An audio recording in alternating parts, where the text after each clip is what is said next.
TV serial Anupama के upcoming episode में आप देखेंगे कि वनराज शाह और उसका परिवार अहमदाबाद पहुंच चुका है। वहां पहुंचने पर जब बच्चे परी से बात करने की जिद करते हैं तो वनराज शाह तोसू को फोन लगाता है। फोन लगाने पर वनराज शाह को परी के स्कूल में हुए शूट आउट के बारे में पता चलता है।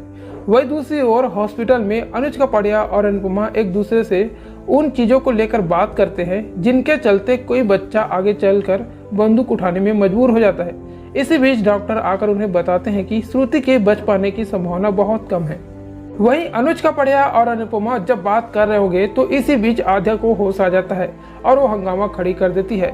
आध्या अनुपमा को श्रुति की मौत का जिम्मेदार ठहराती है। आध्या कहती कि जब हमें आपकी सबसे ज्यादा जरूरत थी तब आप हमें छोड़कर चली गई, और अब जब हम आपके बिना जीना सीख गए हैं तो आप चली आई हमारी खुशियां उजाड़ने। आध्या ये भी कहते हैं कि पहले आपने हमारी खुशियां छीनी, फिर श्रुति के फंक्शन खराब किए और अब उसकी जान लेने पर उतर आई।